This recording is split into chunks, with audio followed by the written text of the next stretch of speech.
Good morning. It is 6:30 in the morning. It is just turned light out and I'm sitting in my car. This is my mobile office. I'm doing some DoorDash in my little town until the guy comes for the stove. He's gonna come and fix it, hopefully.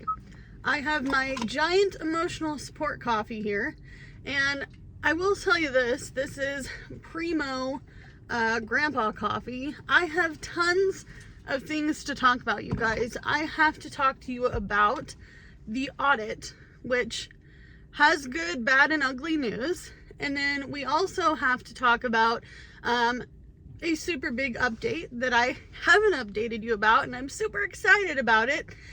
A little skeptical, but I'm super excited about it. And then I also have an update about the stove, which I'll bring you along with me on that journey because it's current, okay? It's current. I couldn't bring you along on the journey with me on the audit because I didn't want to be rude and record somebody in my house. So let's get into it.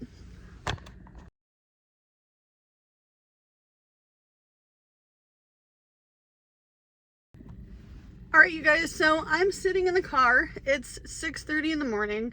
I'm waiting on a DoorDash. I'm just dashing around this tiny town that I live in because I don't know when the stove guy is coming. And I don't want to drive all the way to the city to then backtrack all the way here because what if I miss him? I've been waiting for almost a month to have my stove back. So let's get into the nitty-gritty things though. Let's talk about the mobile home audit. I had a mobile home audit yesterday. It was for weatherization, and it's through a program that helps people fix their homes. If you make under a certain amount of money and you are low income, like me, you might qualify, especially if you are a homeowner and you haven't had any weatherization or anything done on your home that could be necessary. So what happens is you sign up for this program. It is usually through your county and your state. It is government funded assistance. So I think for us, we had to make under $65,000 a year between the two of us, two working people. And then it's dependent on, how many people in your home, what type of home you have, what type of work you're looking to get done. We currently live in a 1966 single wide. It is quite old. A lot of things haven't been updated in it. However, some things have. So what we did is we applied for the program. They said, well, Amanda and Jordan, husband, y'all make enough to survive, but you don't really make enough to fix this problem that's in your house, right? And they just go based off of living expenses. They don't go based off of other bills like car payment, car insurance. They just go off of the basic median of living cost in your area. Even though I do live in a lower income area, and most of the jobs range from as low as $13.70 to $14.50, maybe $16 an hour if you're lucky. They know that we don't really make enough to survive and obviously pay for a lot of repairs at this point, unless you're willing to drive to the city, and even then, good luck. So we have been noticing some things about our house, and some of them were super obvious and some of them we didn't have a clue on because we're not professionals. We bought this home for $5,000 a little less than a year ago. Sometime in the middle of this month, it'll be a year that we officially bought the house. We didn't actually move in until December of last year, but we knew some things were definitely off about this house. First of all, we were told that the furnace did work. However, the furnace did not work. It does not work. It's old. It's a 1964 or 65, he said, when he did the audit.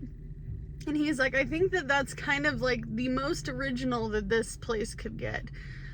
So we know that by having a heating and cooling company come out, that this is not repairable, the ducts are half missing, and it's not considered safe in our county or in our state to use that old of a system. So we already knew that. That's essentially what we were working on. We were like, well, we need to work on, first of all, we needed to get our roof covered because of a leak, and then we needed to make sure that we had heat. So right now, well, actually for the last almost year, I have used space heaters. Space heaters aren't bad, and even this guy who did the audit was like, well, it's better than nothing, and it does heat your home, but it's expensive. Yeah, it's expensive, and it costs me about $550 every single month that I use it. It's about the average cost. Now, with my personal electric bill, when I first moved in there, I was still on the same program that I was, where I was paying the same exact amount every single month, but I had a little boo-boo, and I never mentioned this to anybody because I ended up pulling a bunch of money from an emergency fund of my own that I had in my account to pay for almost $1,000 in electric costs. Yes, almost $1,000 for 2 months of ridiculously high heat bills. So, and that's to be expected. We're using space heaters. I'm not unaware. I'm going to be 36 years old. I wasn't born yesterday. Okay? So, I don't want to use space heaters anymore. I asked this program, hey, can you help us out with heat? The guy came and looked over our house. He's like, oh, girl. He's like, we've got some things. We got some things. And this is where I need to take a drink of this. So,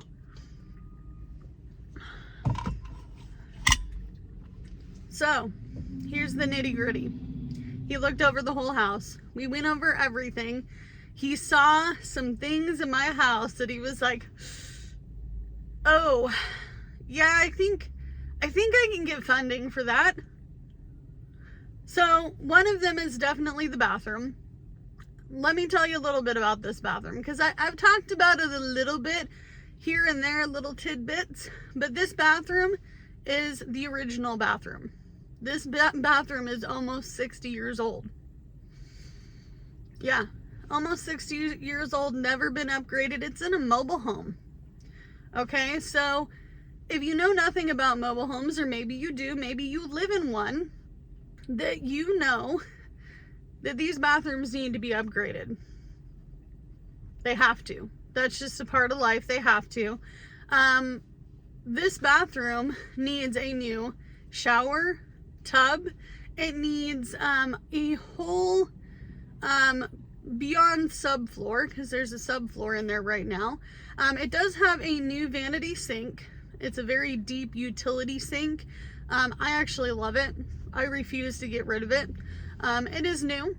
It is new. The previous owner put it in, and I actually, weird enough, this person wanted me to replace it with something that I bought because they liked the sink, and I ended up buying it from them for $50 because I didn't want this person to rip out the sink. No. Ghetto neighborhood. Come on, people, ghetto neighborhood. Yeah, look at me. I know it's ghetto, but I paid $50 to keep that sink because it's new. It's new. Why wouldn't I keep it? It's new. So there is that, and we did end up buying a brand new toilet, so it doesn't need a toilet. However, when he went through this process, he realized that there are a lot of gaps and cracks in our home that need to be insulated. He was like, I don't think that your place has ever been insulated. And I was like, okay. But I was told that this program had been done to this home before. So we started talking about windows, doors, all the things. He's like, I don't know if I can help you with some of the doors in this home because this home is not standard. This is a mobile home that's old, and some of these doors are going to be really hard to find. So he was like,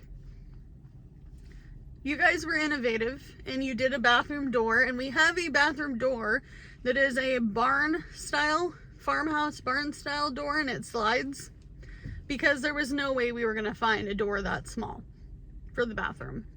And it's not like an RV, you guys. It's just an old manufactured home. There's no other way to put it.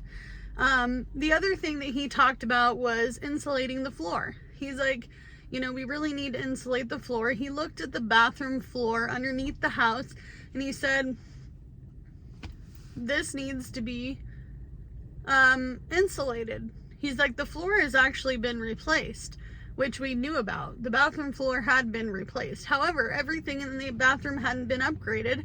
So redoing the floor only helped it a little bit.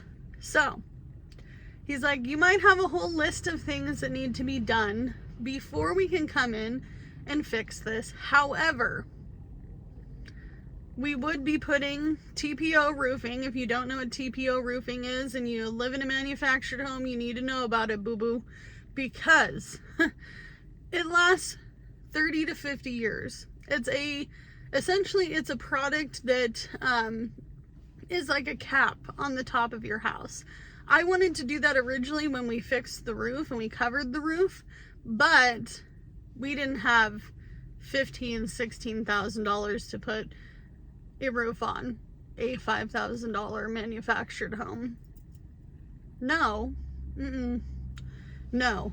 So it is covered for now. It does have metal sheeting. However, he is suggesting the TPO roof.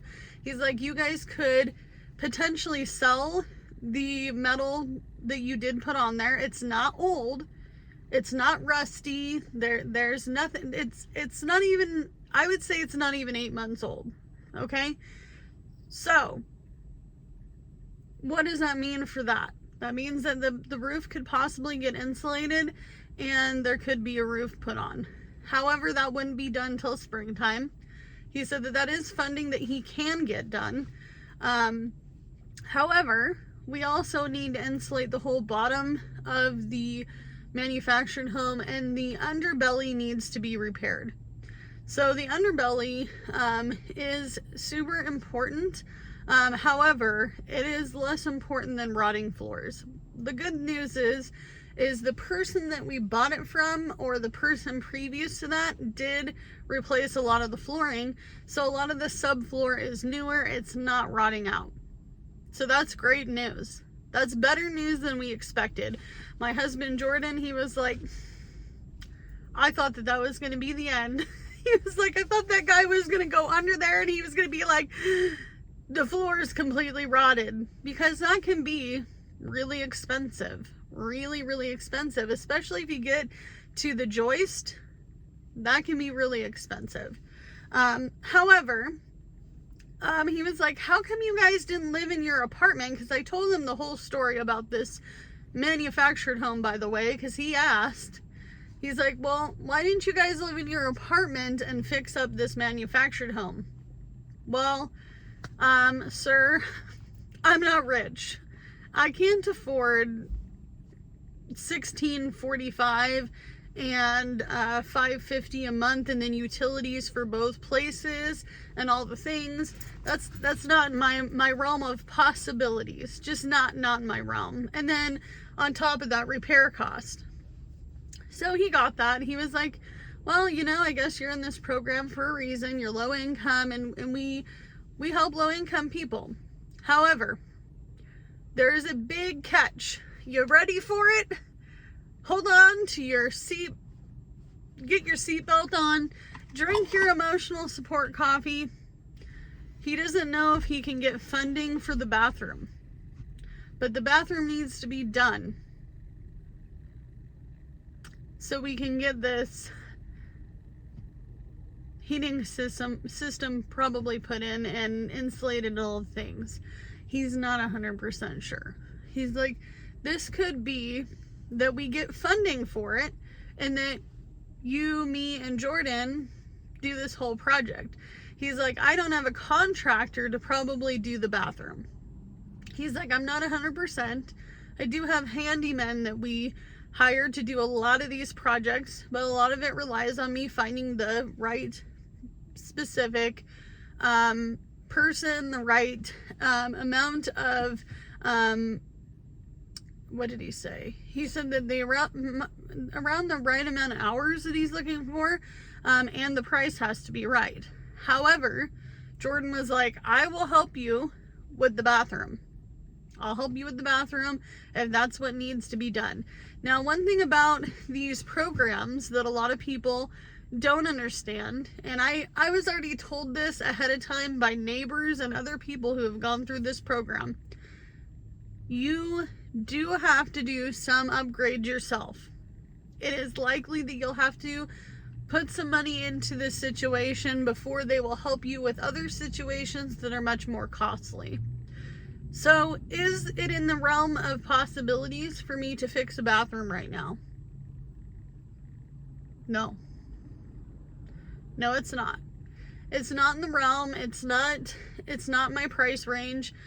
We do have friends that are contractors who said that they would be willing to cut the cost of the labor and just go for the cost of the materials, and we could probably do the bathroom in 2 to 3 days, maybe less. It is a very small bathroom. I would say it's maybe two of my car big. It's not big. However, we are going to be making our spare bedroom into a mudroom. We eventually plan on moving the hookups for the washer into that spare room because we can easily do that. The hookup for the dryer is in that spot, so we can definitely have a washer dryer mud room in the spare room that we have that was my office. It is no longer an office. We disassembled my desk, my budgeting desk. Makes me sad. Makes me really sad. I'm not done budgeting. I'm not done savings. I'm not done with sinking funds or all those other things. It's just that right now I have to focus on what I need to do for my family and what works for my family. I can tell you right now, the only way that I can ask you guys to help is by liking, commenting, sharing, and making sure you're subscribed.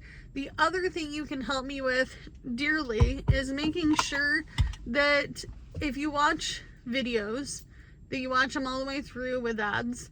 The other thing that you could do to help me out is obviously just share my story. My story is not super unique. I am not the only person in this boat. I'm not the only person that had to deal with this. My neighbor, who used to be a coworker of mine, she was very sweet to me and told me, she's like, girl, I was running my 1969 single wide off of 2 extension cords, and I had my 3 kids living there with me, and we had no heat, and my bathroom was rotting out. So know that it's been 5 years since then, and all those things have been fixed. And my home has new flooring, and it has insulation, and all those things. She's like, it's gonna happen. It's just gonna take time.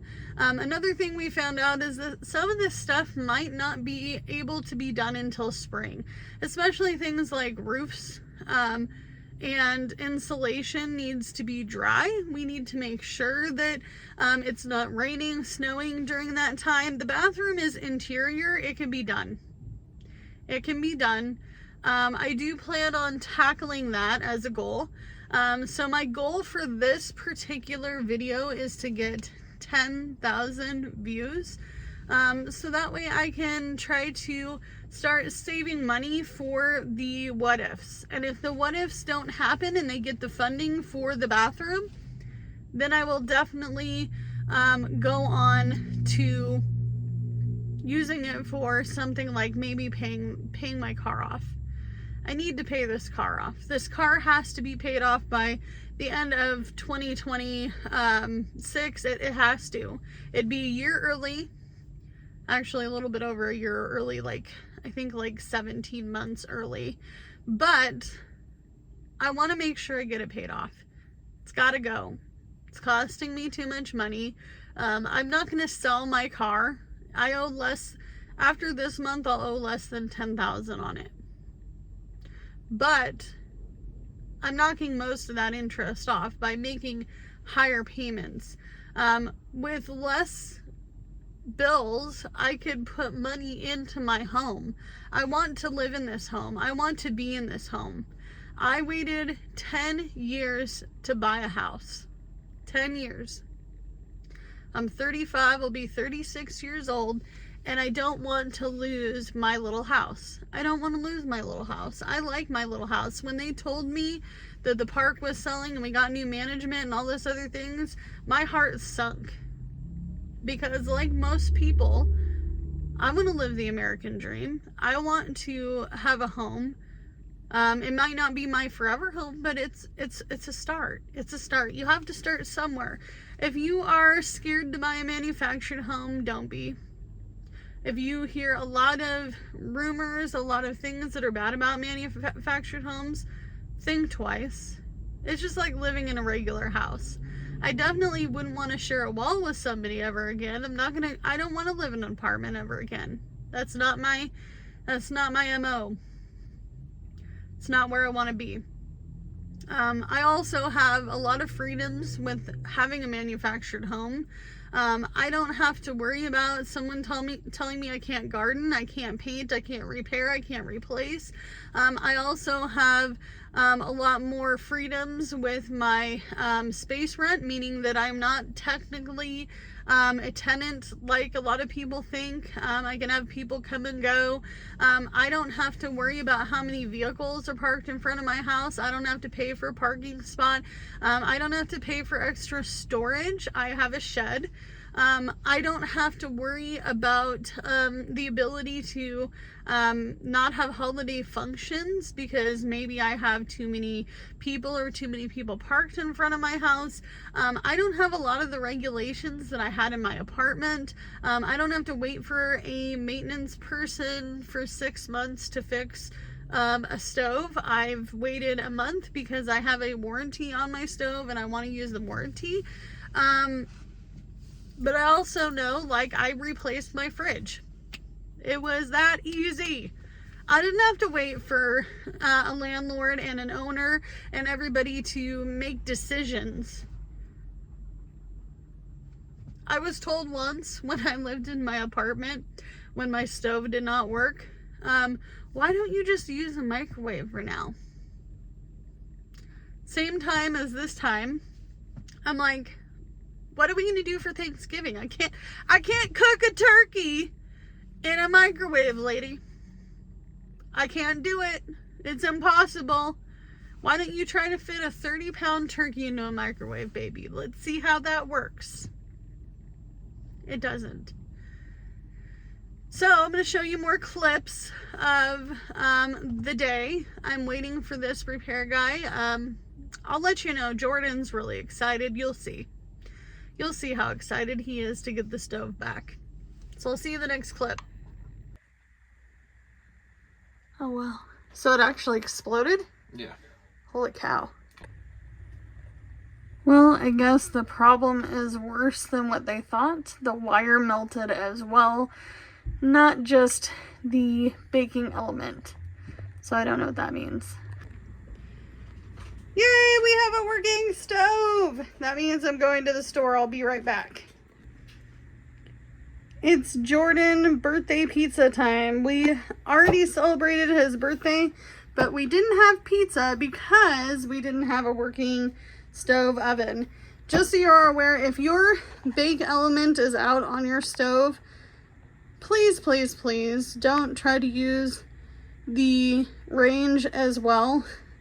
Because, as I told you, it was more than what I thought was wrong with it. It wasn't just the bake element. It was definitely the electrical wiring that was melted as well. You can burn your house down doing that. So, it's just not a good idea. So, we're going to have some pizza. This is mine. This is Jordan's because he has to eat gluten-free. And then we got some drinks. and we're ready to roll. So as always, guys, do what you can with what you got, and I'll see you in the next one. Bye, guys.